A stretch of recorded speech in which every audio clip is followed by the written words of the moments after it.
We have a we have a couple more coming in, and then we'll go ahead and get started. Can you hear me okay? Justin, can we get that up any more, that microphone? All right. Oh, that sounds better. Yes. All right. Well, welcome. My name is Ann Conklin, and it is my privilege and honor to serve here at First Presbyterian Church as pastor. And it has been our delight today to have the Reverend Dr. Ron White with us in worship this morning, preaching, and then leading an adult education class, teaching. And then we are just delighted that he's here this evening for this community event. So I want to welcome you all here and just share a little bit with you about Dr. White as I introduce him. His newest book, Lincoln in Private, what his most personal reflections tell us about our greatest president, is fabulous. I was perusing it over the past few days. It is just fascinating. So I commend it to all of you. I believe there are some copies that are for sale. I think Chaucer's will have it, and it is wonderful. It was the recipient of and it was just published in 2021, and it was the recipient of an award. The Wall Street Journal hailed it as an intimate character portrait and fascinating inquiry into the basis of Lincoln's energetic, curious mind. He also has written other New York Times best-selling books on Abraham Lincoln. He is a renowned scholar of Abraham Lincoln, and we are just so blessed to have him here with us today. He's lectured at the White House. Not many people can say that. And he's also been interviewed on PBS NewsHour, and we learned this morning on the History Channel. He's spoken on Lincoln in several countries, including England, France, Germany, Italy, Mexico, and New Zealand. Dr. White has his undergrad degree from UCLA, and I know there's a lot of UCLA fans and alumni in the house tonight. He has his MDiv, Masters of Divinity, from Princeton Seminary, and a PhD from Princeton University. So please join me in welcoming Reverend Dr. Ron White.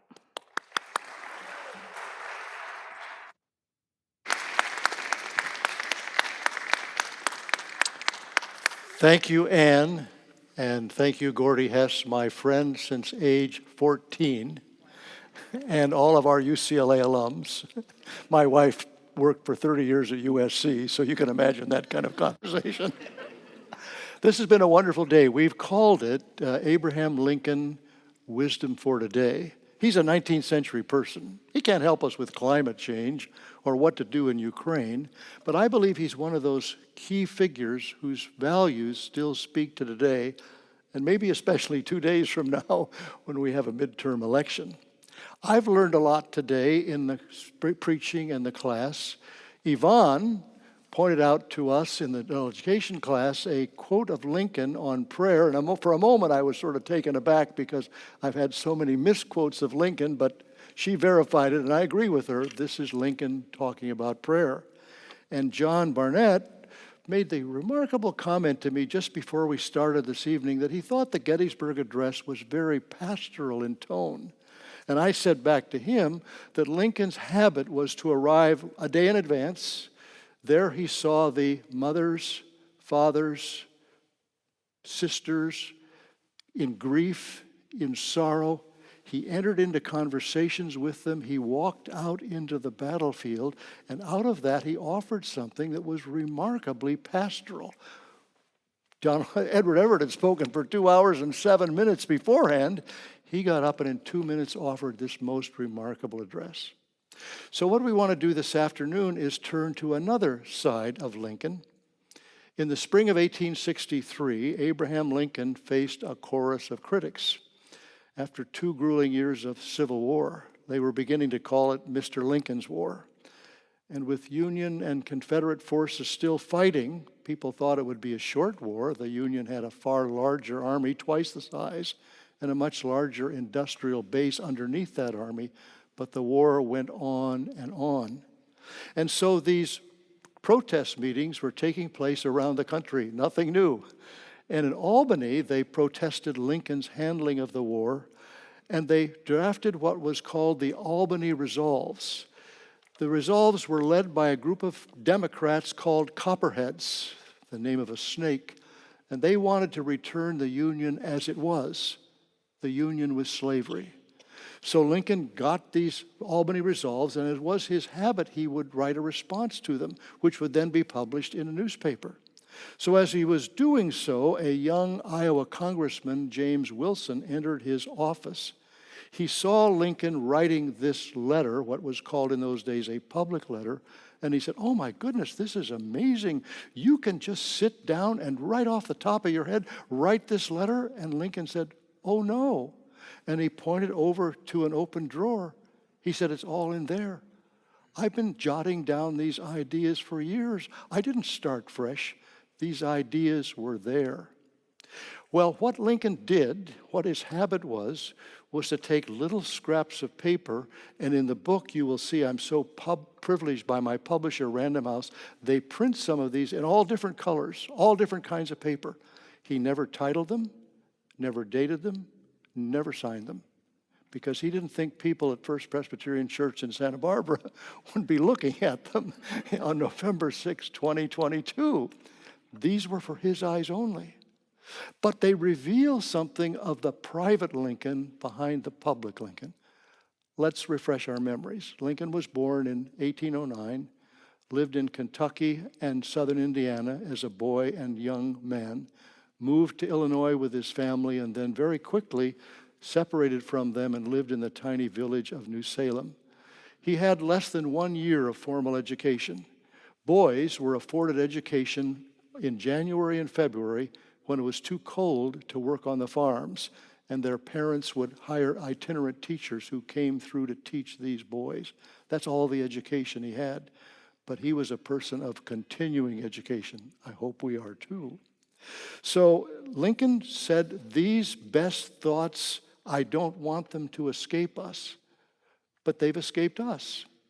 They're very almost not present in the standard biographies of Lincoln. Why? Because in the volumes of Lincoln's speeches and writings, often extending to 10 volumes, they're scattered throughout the volumes. And they're often called fragments. Why fragments? Because they're fragmentary. Lincoln is writing something and suddenly he stops in the middle of a word, in the middle of a sentence, because like you and me, he's probably called away to some other task and he never completes it. This is just one more of his notes. So what I do in this book is to lift up 12 notes in particular in 10 chapters, and then in the appendix for the first time ever print all 111 notes so you can see what they are. Now, I don't think he saved all of them. Why do I say that? Because as a young man in the 1830s living in New Salem, he would sort of bunk, so to speak, in the back room of a store. Or as a young bachelor, he would stay with a family for 1 month and then a second month and a third month. Not a very easy way to hang on to your notes that you're writing. And then even when he was a congressman, one term in Washington, D.C., he lived in a boarding house. And so this wasn't very easy to keep these notes. So the notes really come into play in the 1850s. What are the notes about? Well, I think the most fascinating notes are his notes on slavery. This is a huge issue today. How do we understand slavery? How do we understand race and racism? He writes about the birth of the Republican Party. There's a note that I think has a great deal to do with his faith journey. I think we have failed to recognize the faith of Abraham Lincoln, which comes forward in not simply the second inaugural address, but in the Gettysburg Address. He shares his feelings. Lincoln had grown up in a state of Baptist churches which were very, very emotional. This was the Second Great Awakening. And Lincoln didn't like this emotion. He would come out of these churches at age 9 or 10, get up on a stump and mimic the pastor's sermon word by word until his father hit him on the backside and told him to get home. So he rejected this kind of emotionalism. That's why in his adulthood, I think he turned to the Presbyterian tradition, which he found more thoughtful, more rational.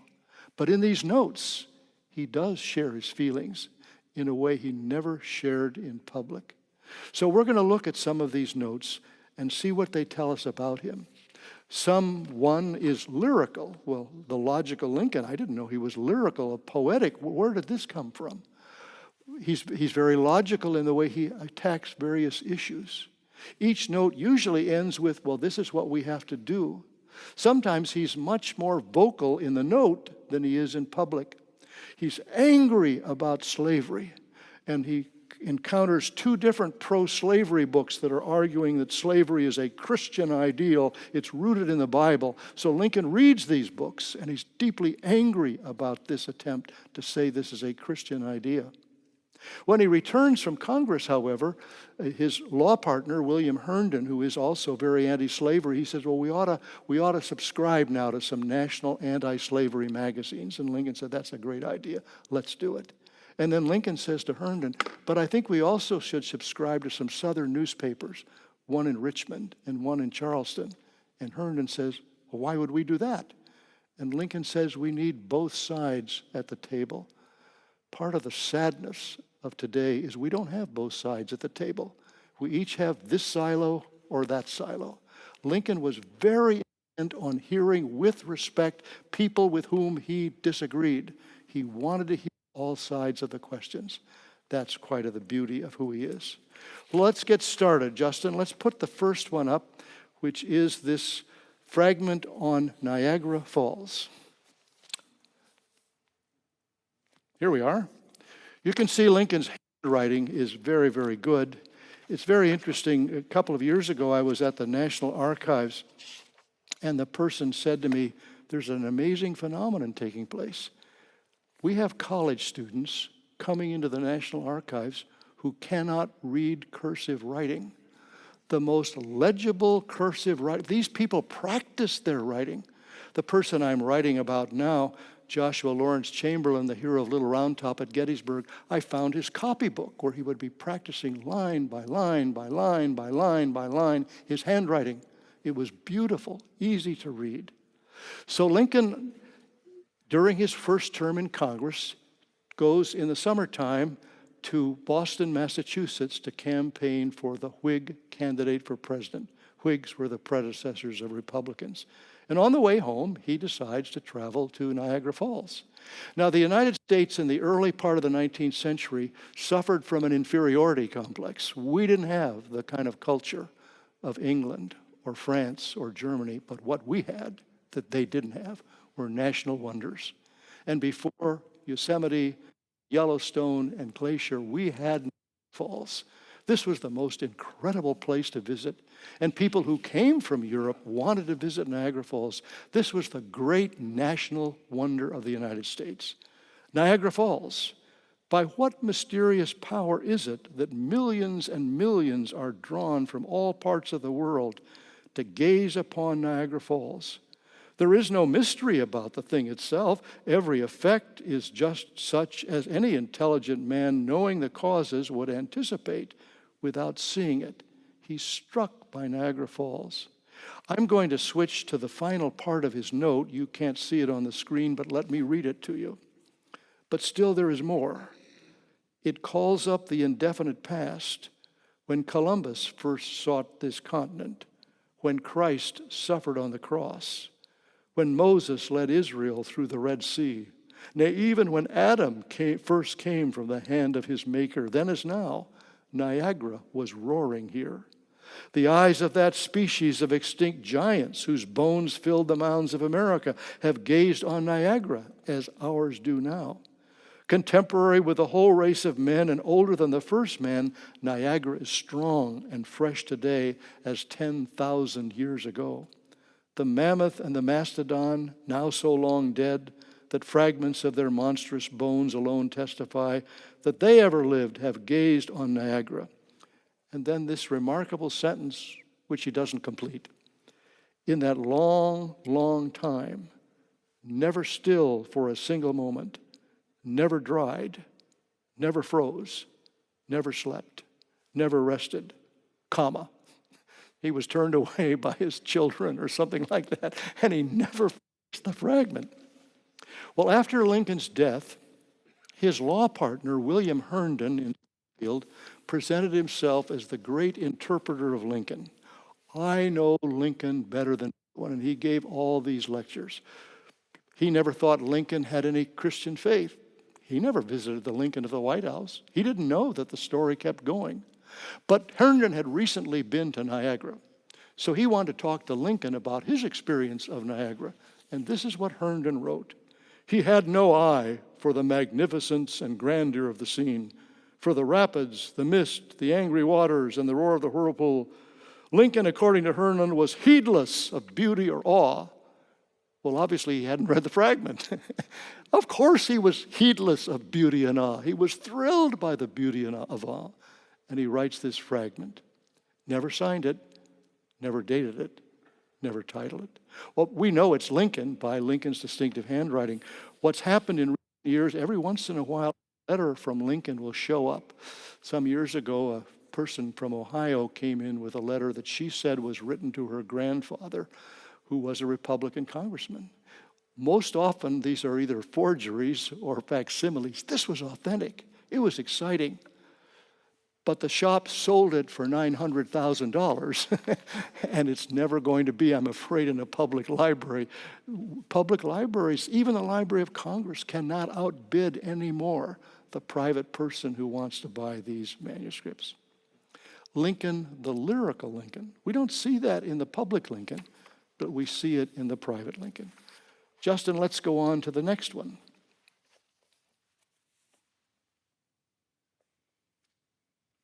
Here we are.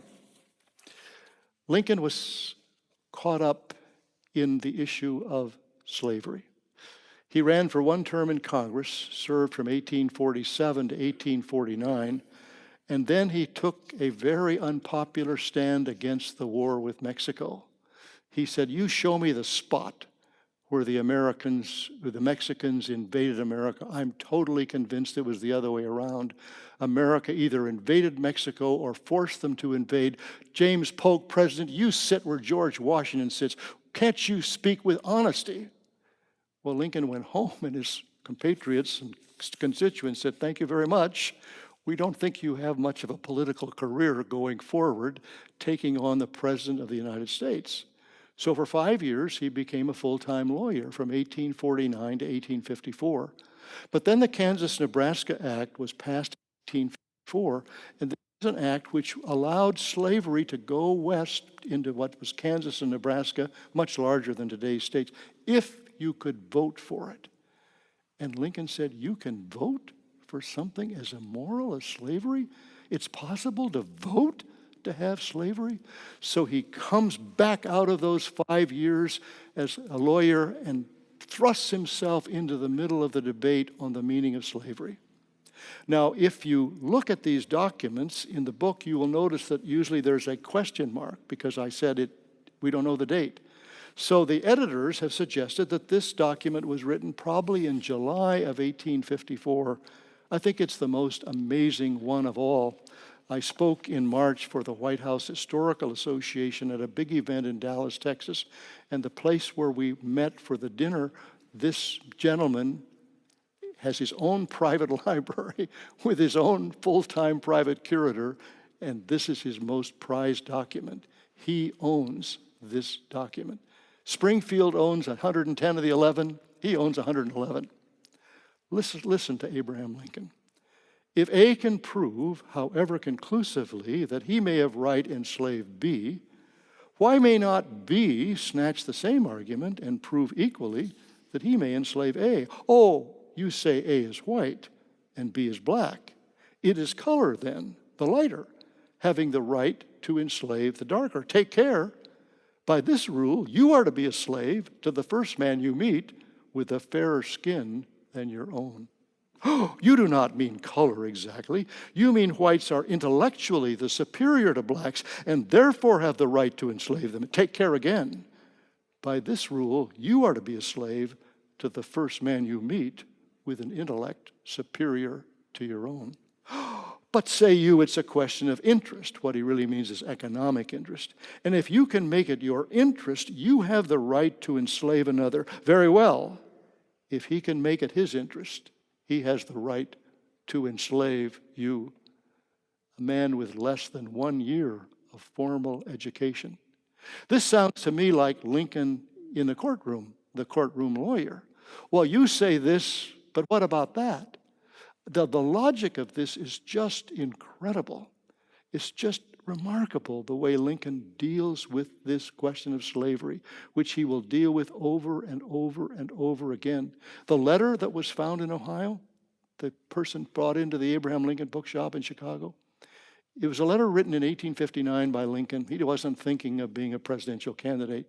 And he writes to his Republican colleague in Ohio, and he said, if we do not elect an anti-slavery person in 1860, it will be idiocy.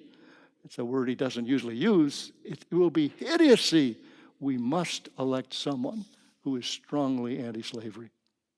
What bothers me, I'm making an aside here, is that as we try to take down statues of Lincoln and Grant and others, take their names off school buildings, we haven't taken the time to fully understand who is this Abraham Lincoln. Well, let's move forward. Let's see some other parts of this. I'm going to read now something that won't be up on the screen, but I think this is very revealing of Abraham Lincoln. By the way, he's been voted in the 4 C-SPAN presidential historian surveys of the 21st century.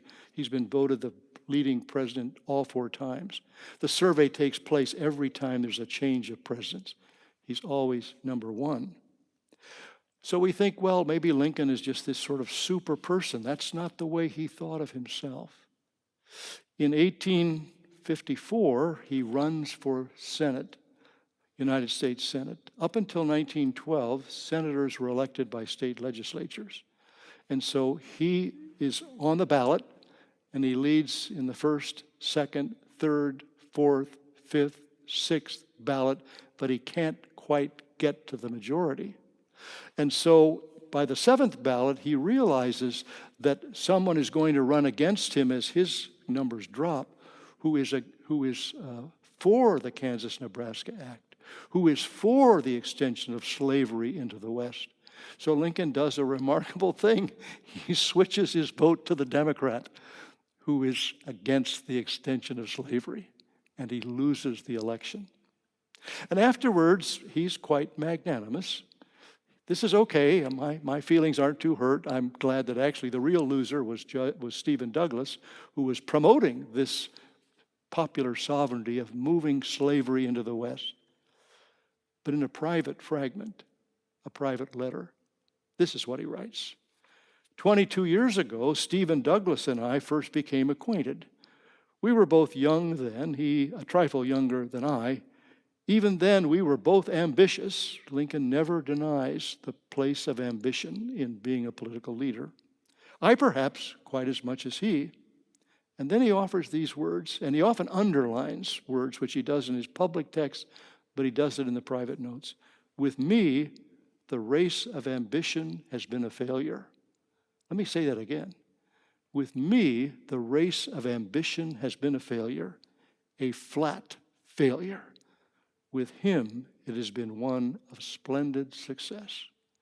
In less than 4 years, Abraham Lincoln will be elected President of the United States. He never said this in public, but privately he is feeling that he is a failure, an absolute flat failure in his political vocation and ambition. Quite remarkable. If we didn't have these private notes, we would not know who is Abraham Lincoln in terms of his ideas for himself. Okay, Justin, let's put up another one. Okay, here we go. This is an interesting story of how we have this particular document. Mary Lincoln has not come in for a very good press then and now. She's not fared well with historians and biographers. I'm a little more sympathetic to her.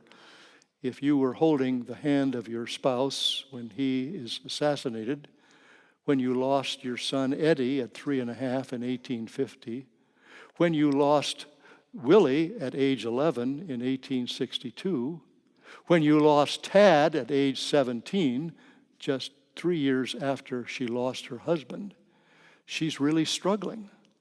And so in 1875, she is taken into a courtroom in Chicago, Illinois, with her son, Robert, the only one who survives, the oldest one testifying, and a jury of 12 men in minutes decide that she is insane, and she is placed in a female insane asylum in Batavia, Illinois. Well, while she's in that insane asylum, Myra Bradwell, the first lawyer in Illinois, starts to work to get her out. She's not insane. Get her out of this. Well, here's a backstory that's really fascinating. I said Myra Bradwell, the first lawyer. When Myra Bradwell comes up to become a lawyer in Illinois, her application is turned down. Why? A woman cannot have a job outside of her family. Myra, your job is to be wife and mother. You can't be a lawyer. So she appeals this to the Supreme Court, and the Supreme Court comes to the same decision. Women cannot be lawyers because they have to be wives and mothers. But she is a lawyer by training, and she works assiduously to get Mary Lincoln out of. And when she does, Mary gives her a variety of gifts in gratitude, gifts that her husband had received through various leaders, world leaders. But then she gives Myra Bradwell an incredible document. It's so brief. As I would not be a slave, so I would not be a master. Notice how it's underlined, slave and master. This expresses my idea of democracy. Whatever differs from this to the extent of the difference is no democracy. It's interesting as we gear up, or most of us probably have cast our votes, all of our officials today are telling us what they are, what they can do, what they will do. Lincoln, as I suggested this morning in both the inaugural address and the Gettysburg Address, uses the negative. He tells people what he can't do. And here he uses the negative again. As I would not be a slave, so I would not be a master. This expresses my idea of democracy. Whatever differs from this to the extent of the difference is no democracy. If you think about this for a while, and it took me a long time to kind of get into this, the use of the negative, it's so powerful in the Gettysburg Address. People will not remember what we said here, but they will remember what they did here. This is a powerful way that Lincoln speaks. This is his definition of democracy. We have it, I don't know how it survived way past his assassination, because after his assassination, his young secretaries gathered up all of his papers, and that's how we have these fragments. Two more, one I'll read and one we'll see. As I suggested, Lincoln reads widely, and he reads this remarkable book on pro-slavery. It's the heart of the argument that slavery is based in the Bible.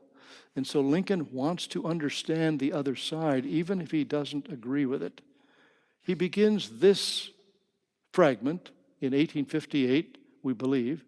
Suppose it is true that the Negro is inferior to the white in the gifts of nature.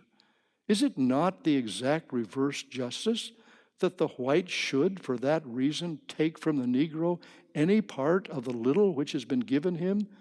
Give to him that is needy is the Christian rule of charity, but take from him that is needy is the rule of slavery. And then you can hear his emotion rising. One of his secretaries said that when Lincoln would prepare his speeches, he would always say them out loud. There was no audience. And when he got involved in this, his emotion just rose. Listen to his emotion. But slavery is good for some people? Triple exclamation point. As a good thing, slavery is strikingly peculiar in this, that it's the only good thing which no man ever seeks the good of for himself. Nonsense! Wolves devouring lambs, not because it's good for their own greedy maws, but because it is good for the lambs? Triple exclamation point. What I'm suggesting here, that Lincoln often was louder and more vociferous, I think, in these notes than he was maybe a little more laid back, that's the wrong term here, in his public speaking. But I find one of the most remarkable parts of Lincoln is his faith journey. Lincoln was raised in Kentucky and Indiana. It was a time of the Second Great Awakening. It was a very emotional kind of religion. And Lincoln did what many young people do today. Your children, your grandchildren, they reject the Christian faith. And Lincoln did the same thing. By the time he got to New Salem, as a young man in his early 20s, he had rejected the Christian faith. He actually wrote a paper criticizing the Bible, criticizing revealed religion. And we know from many witnesses, because one thing Herndon did was he interviewed all the people who knew Lincoln in New Salem. One of the men ripped that paper out of his hand and threw it in the fire. Not a very smart thing for an aspiring politician to attract Orthodox Christianity. So Lincoln, as many of us, we move along in our faith or lack of faith, and then life tumbles in our 40s, 50s, 60s, 70s. First, it was the death of Eddie, 1850. The Episcopal minister who had married them was out of town, so he calls the young Presbyterian minister, who he did not know, to do the funeral service. And Robert says on his shelf was this large tome written by the Presbyterian minister where he is defending the authority of Scripture in a debate with a non-believer. Then in the presidency, as I suggested this morning, Phineas Densmore Gurley, the minister of the New York Avenue Presbyterian Church, enters into Lincoln's life in just an amazing way. When Willie dies at age 11, Curley conducts the funeral service. We have the sermon.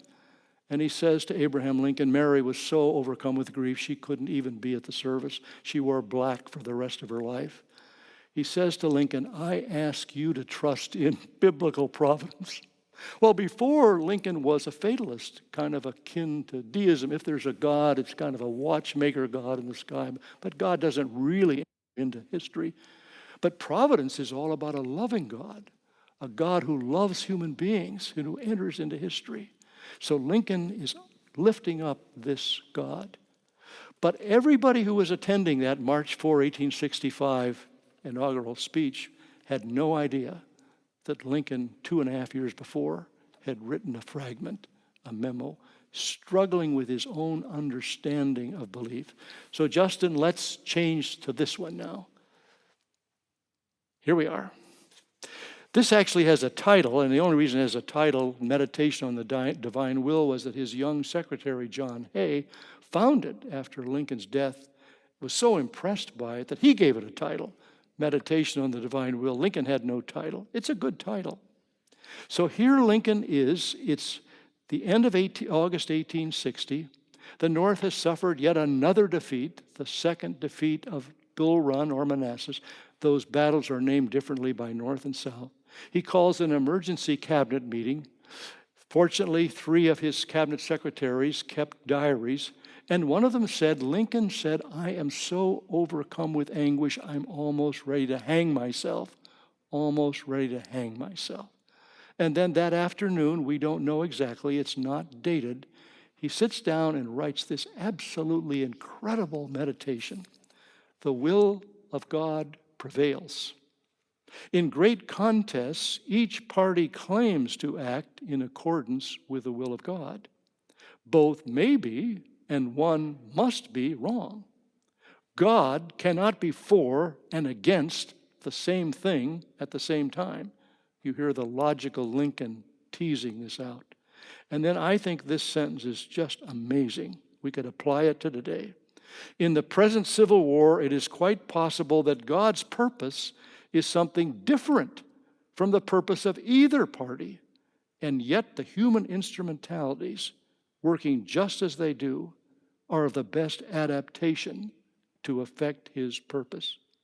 I'm almost ready to say this is probably true, that God wills this contest and wills that it shall not end yet. By his mere quiet power, I think Lincoln was tired of the noisy God of his youth, so he uses this fascinating phrase, by his mere quiet power, on the minds of the now contestants. He could have either saved or destroyed the Union without a human contest. And having begun, he could give the final victory to either side any day. You don't mean he could give the victory to the Confederacy? You better not say that in public. And he didn't. Yet the contest proceeds.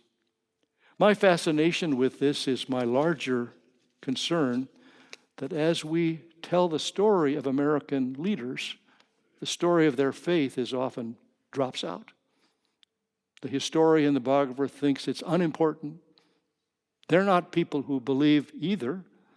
Oh, this is the 19th century. People said those things. No, no, no, no, no. This is really important.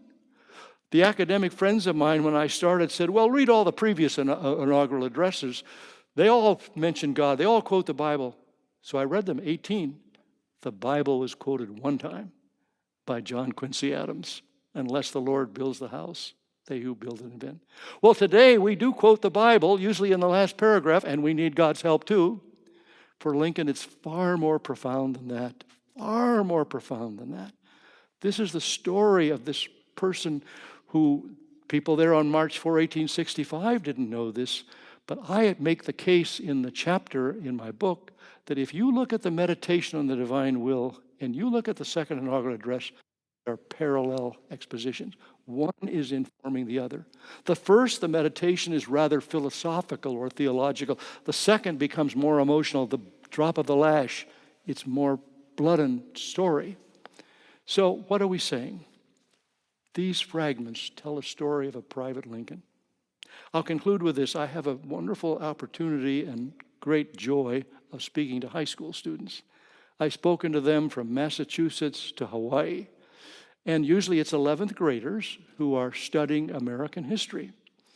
And many times, I'm thinking of Poly High School in Pasadena, as I'm telling them this story, I will then ask them, how long do you think it took Lincoln to write these fragments? And they will say, oh, 2 minutes, 3 minutes, 4 minutes. And I say, how about an hour or 2 or 3? And in the back of the room, the faculty are going like that. Our phones, our social media get in the way of this kind of deep thinking and contemplation. Lincoln took a lot of time to do this. His greatest speeches had 2, 3, 4, 5 editions. I say to students, there's no such thing as good writing. There's only good rewriting.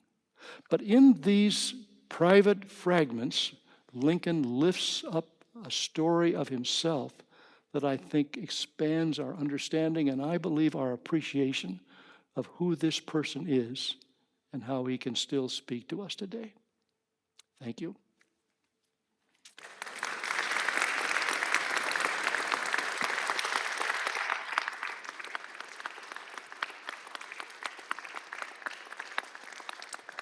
Now, I want to hear your questions or your comments.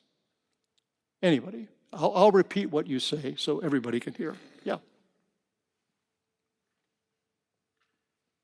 Yes, Dave. I thought it was interesting that his faith journey, you tied his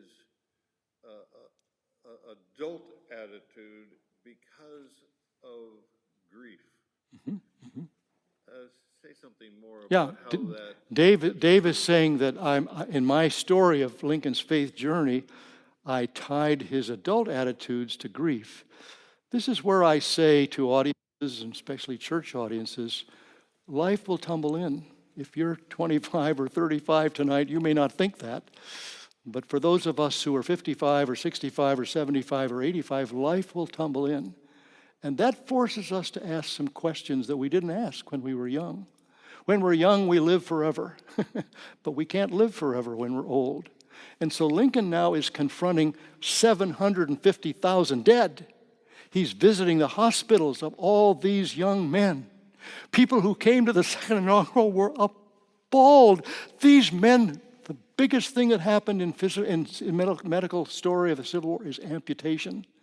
And you saw these young men, amputated legs, amputated arms. He's now lost 2 children.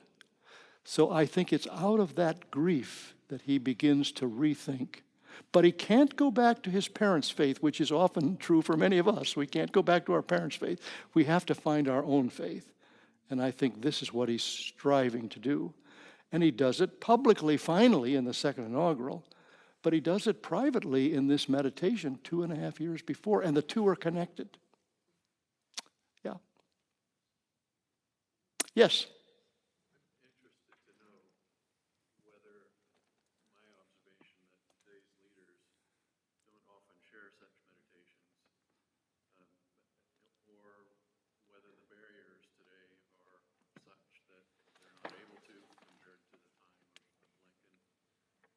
One interesting comment and observation. The comment and observation is it seems that today's leaders do not share their private feelings. Maybe the context is such that they can't, or if they do, there will be such repercussion or criticism or whatever they can't. It is a different context. It is a different context, and I think it's very, very difficult. It's very, very difficult, I think, to sort of say, I don't understand this question, or I was mistaken when I said that 6 weeks ago. When I first started writing about Abraham Lincoln, I came into contact with one of my heroes, Senator Mark Hatfield of Oregon. I'd heard him give the commencement address at Whitworth, the commencement address at Princeton Seminary, never defeated for office, a tremendous Christian person. And he was willing to do this. When we had the Iran hostage crisis in 1979, he went on public television in Portland and said, "Don't you dare turn against the Iranians who live in Portland. That's not their problem. Don't you do that." Well, nobody else was doing that, and he got criticized for it. Of course we want to turn on the Iranians in America. So yeah, I think it's a different time. The hot mic, whatever it might be, that we don't share this. I wish we could. I wish we could have been able to share this. I think one of the things that I believe the church is so important about is that we can share this with each other. Why we have a prayer of confession. Why our pastors and leaders are able to say, I struggled with this, or this was a mistake that I made. I don't find that as weakness. I find that as ability for us to say to each other, yeah, I made a mistake. I was wrong. I hurt you. I need forgiveness. You need, but it's not part of our political discourse, is it? It's very absent. Yeah. Yes. Lincoln's speech, the House divided. Yes. He eventually did not win the Senate race during that. Right. That speech has cemented his leadership. That's what they, what the historians say. But at the same time, his law partner and everyone was saying that he was courageous to say that, but politically incorrect. Yes. Wonderful. The comment is that in Lincoln's House divided speech, in which, for the first time ever, the Republicans nominate someone to be their candidate for the Senate, Lincoln, again using a biblical metaphor, that this House will either become one thing or the other. And Lincoln is severely criticized by members of his own Republican Party. You can't say that. You're going to destroy our party if you're going to try to make slavery or anti-slavery an issue. So yes, I agree with you completely. This is a very courageous and very surprising statement that he made that night in Springfield. And it kind of presages the sort of attitudes and policies that he will take going forward. Thank you. Yes. Thank you so much for being here. Yes. I think for me, one of the most things I love most about Lincoln is just there's something so human and relatable and comfortable about his approach to writing. Yeah. But just someone who's made it your life's work to study Lincoln, what do you think makes him such an enduring president and person after all these years, that he's the resounding kind of president? Yeah. In this nation. Well, I like your description that Lincoln is relatable, Lincoln is humble. In doing this book and in my Lincoln biography, I wanted to have a lot of photographs of Lincoln. So I love the story that Lincoln is in this small town in Illinois, and the photographer, knowing he's there, wants to get his photograph. That was a big deal. Photography was only invented in 1838, and the way you promoted your photography was you'd have a shop in your town, and you'd have in the front window the photographs of important people. Lincoln was an important person. So Lincoln comes in to have the photograph, and the guy says, "Gee, your hair is all mussed up. Let me do something to get your hair all smoothed." And the guy gets behind his camera, and Lincoln goes, he said, "People won't recognize me if I have my hair like that. This is who I am, And that just to me was so typical of the way Lincoln approached things. He learned that a young girl's father was killed in the Civil War. He took the time to write to this young girl to say, I want you to know that I've lost 2 children in my life, and I really am with you as you struggle emotionally with the loss of your father. He was a courageous man, and I'm thinking of you as I write this letter. My goodness, he didn't need to do that. All this stuff going on. Help. Here we are. Technology. Justin, where are you?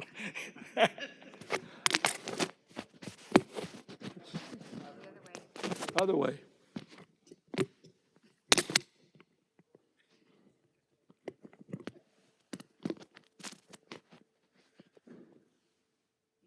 Okay.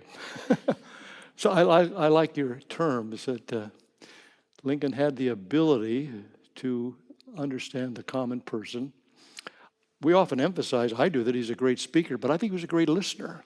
I think that's in short supply today, too. Lincoln was a great listener to people, and they understood it, that he could do that and do it well. And that's what makes him so relatable. I told the story, if you don't mind me repeating it, that in 2009 I was called by the State Department and asked to travel to speak in Germany. Are we all right, Justin? I'm just going to make sure it stays on you. Okay, thank you. Sorry. Thank you. Thank you. And we'll get this behind your jacket. There you go. So, before 2009, Europeans were staying away from American embassies and consulates. They were very much against our war in Iraq, and they didn't want to attend anything that was American in Europe. So with the election of a new president, Barack Obama, the State Department thought this was a chance to open up and invite people once again to our consulates and embassies. So I got a call, and they said, would you be willing to speak in Germany? And I said, well, yes, but what about? Oh, he said, we want to do soft diplomacy. I said, what is that? He said, that's Abraham Lincoln, soft diplomacy. So the first place I spoke was in Hamburg, Germany, and they invited 12th and 13th grade teachers who taught English and history. And after they asked me a lot of questions, I asked them a question. I said, well, why are you interested in Abraham Lincoln? And they said, well, we know American history, and by goodness they do. And we know the story of George Washington and Thomas Jefferson, but those are well-born people. Those are aristocrats. Those are the people in our culture. But for us, America is Abraham Lincoln, because you can start with nothing and you can rise. So Abraham Lincoln is the most important person that we teach when we teach American history. I've never forgotten that lesson, and it speaks to your concern or your observation that Lincoln is a relatable person. By the way, he was 6 feet 4 inches tall. People were much smaller in the 19th century. If he were to appear this afternoon at First Presbyterian Santa Barbara, he'd be either 6'9" or 6'10". And then he wore these tall silk hats. Wow. Other comments or questions? Yes. Thank you very much. Obviously, wish this could go on for a while longer. I was really interested by your conclusion when you drew the connection between the last fragment and the second inaugural.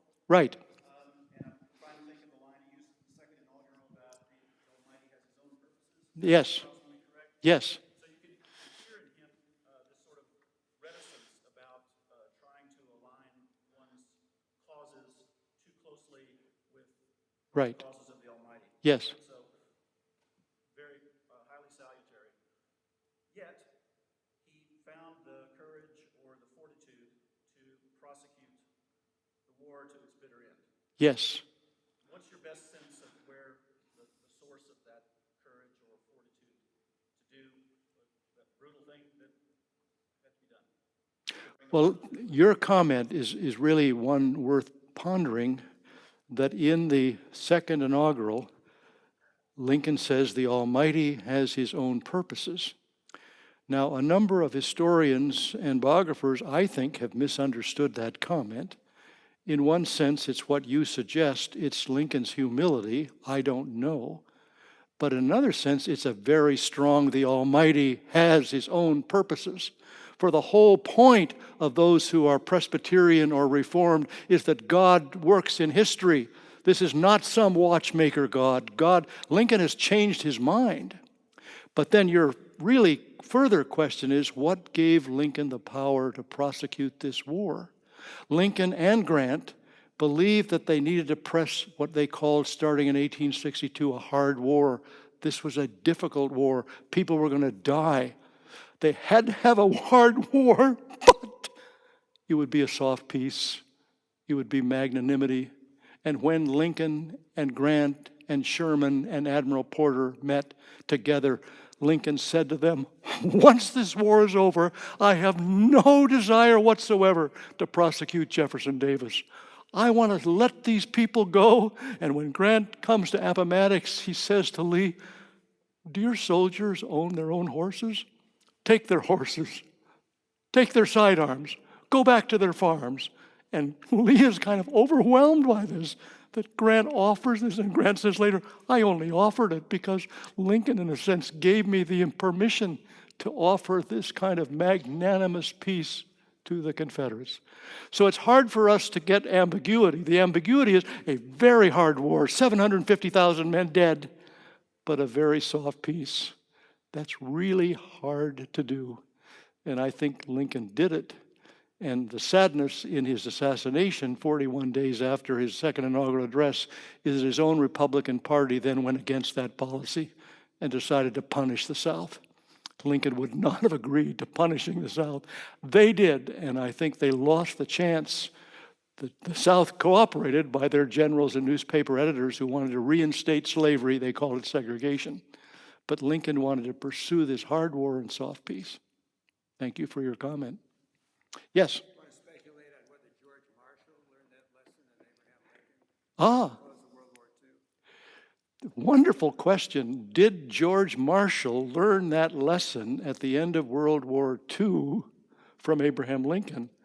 Now, I've read a lot about George Marshall, some. I don't know that he learned it from Lincoln, but he must have learned it because the remarkable policy after World War I, when Germany was so pummeled and punished, and this helped give the rise to Hitler, and the United States, totally against Nazism, said, we're going to help Germany rebuild, and we're going to help Japan rebuild.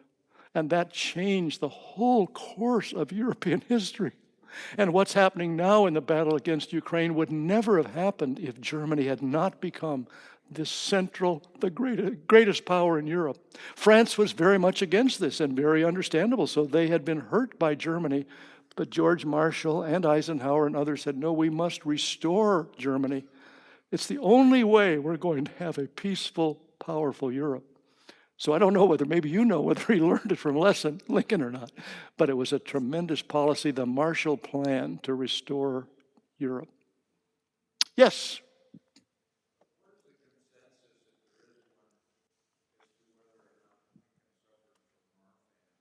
Ah, yes. Right.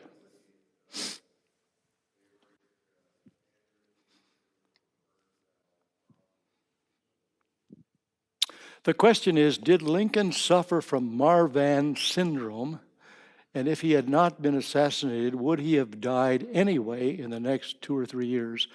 I don't know that I can give you a technical definition of Marvan syndrome, but the latest evidence, and by physicians who have studied the photographs, is he did not suffer from Marvan syndrome. That was a story that was out there for quite a long time, but the consensus now is that he did not suffer from Marvan syndrome. If you look at the photographs of Lincoln, who died when he was barely 56, you see a man who aged incredibly in those 4 years under the incredible kind of stress and strain of leading this nation through the Civil War. Any other comments or questions? Yes? We had a pleasure of living in Gettysburg many years, and there are many Lincoln impersonators, men with bald heads, and every child has to memorize them. Right. And we actually learn a lot about Civil War. And I'm actually a citizen because of the Lincoln story. Really? The vote, so that's why I'm a citizen. But I do have a question. Yes. So I recently read a book that talked about Lincoln and some other illustrious leaders and wondered about their psyche. Wondered about their The psyche. psyche. The craziness and the greatness of being crazy. You know?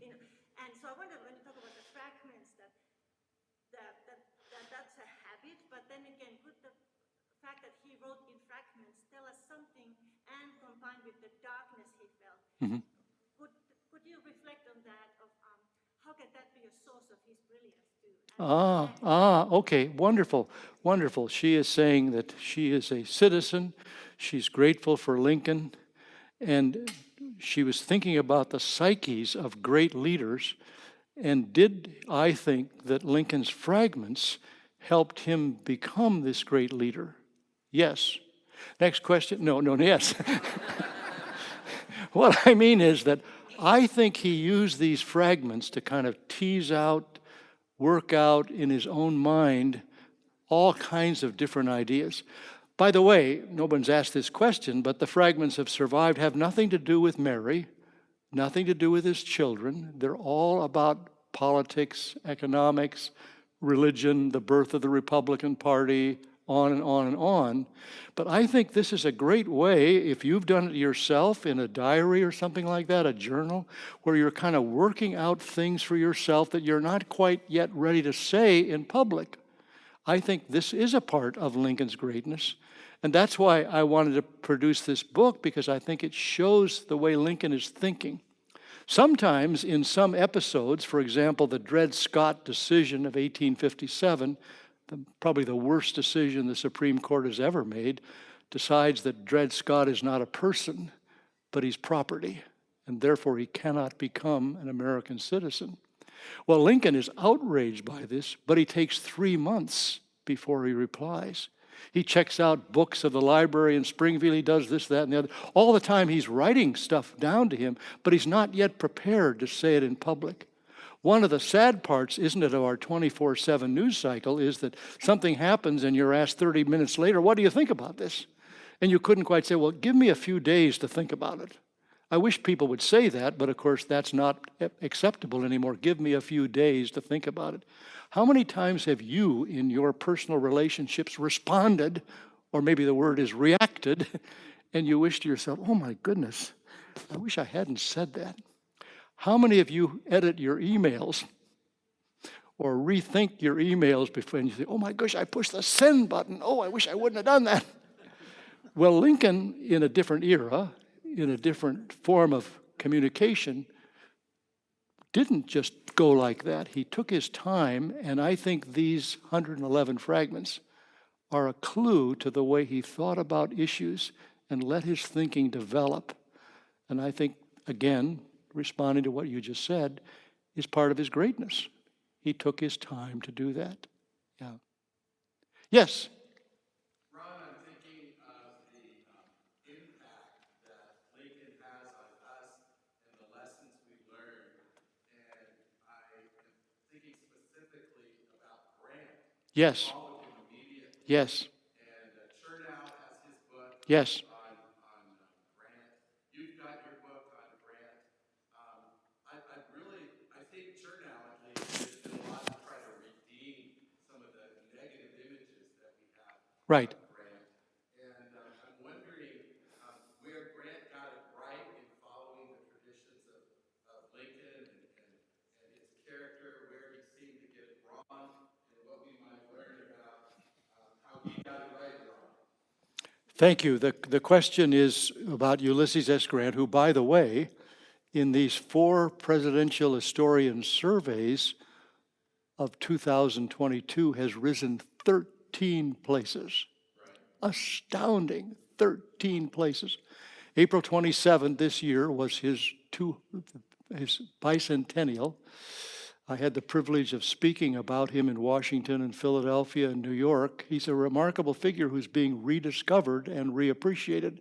West Point finally, after all these years, they had statues to all kinds of other generals. They finally built a statue to Grant in 2021. So I think Lincoln was Grant's great hero. It was a mutual admiration society. They only met probably 4 times. Grant was invited to go to Ford's Theater that night. Julia, who felt she was being stalked by a man during the day who was following her and wanted to go home to see her children, and who did not like Mary Lincoln, who was very bad to a lot of females that were wives of, she persuaded him not to go to Ford's Theater.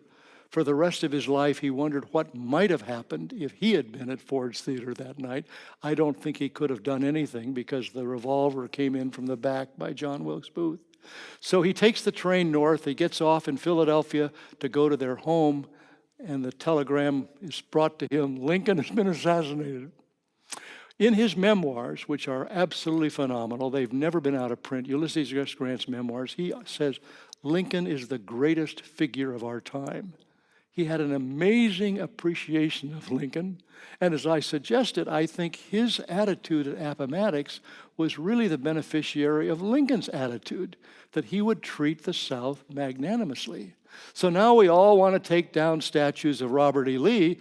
Well, that would be news to Ulysses S. Grant. He said to Andrew Johnson, if you dare to try Robert E. Lee for treason, now we call him a traitor, I will object. He is not a traitor. He is the spiritual heart of the South, and we must treat him that way. So somehow the people of the 19th century didn't think Lee was a traitor, but we, with great moral superiority, great hindsight, think Lee is a traitor. Oh, I'm going to get into a big argument here. But anyway, you're perfectly right in raising the issue that Grant, I'm not comparing him to Lincoln, but I think he was a huge admirer of Lincoln. And at one point, the word was out that Grant was going to run for president in 1864. And Lincoln was really worried because here you've got this great general that everybody's thrilled about. So he teases this out and finds out what's going on. Grant says, I have no interest in running for president in 1864. I'm supporting Abraham Lincoln. And when the soldier vote came in, they couldn't return to their home. They had to vote in the field. The other candidate, you remember, was George McClellan, who was Union general. Lincoln won more than 75% of the soldier vote. 75%, because they recognized that Father Abraham was their commander-in-chief who had had their back during this war. Oh, and we got to be careful. I don't want to spend too much time. As the airlines say, you have many options, so thank you for taking this option to come this afternoon. Any other comments, a final comment or two? Yes. I have a question. Yvonne. I had heard that he wrote great speeches. Right. But how was he as an orator? Good question. Yeah, Well, we don't have any sound. right. We do have people who wrote about it. You and I speak about 150 words per minute. If you're a teacher or something, you know that students who are nervous speak very quickly. Lincoln spoke very slowly, only 110 to 115 words per minute. I've never been to Turkey, but I'm told that there are amphitheaters there where a person with a good voice could speak to 7,000 or 8,000 or 9,000 people without amplification and be heard. So at the Gettysburg, at Second Inaugural, I said there were 25 to 30,000. Well, they all couldn't hear him. Some people traveled for days to be in the first 7,000, 8,000, or 9,000 people. But Lincoln spoke slowly without amplification, so he could be heard. Believe it or not, this tall man had a high tenor voice, sort of unusual. And he spoke in a kind of an Indiana, Kentucky accent. And people didn't spell in a consistent way in the 19th century. He would say words in different kinds of ways. He had almost a kind of folksy way. And then this big guy spoke at Cooper Union in New York. Here all the elites of New York came to hear him, and he would get started, and he would kind of go like that and put his hands back here, and his suit was all messed up, and his hair was messed up. But it was something powerful about it. They'd never seen anybody like this before. He was kind of a stump speaker, as they called it, from the Midwest. And he was very, very effective as a public speaker. I wish we had an audio. Yeah. Anne, thank you. Thank you, everybody.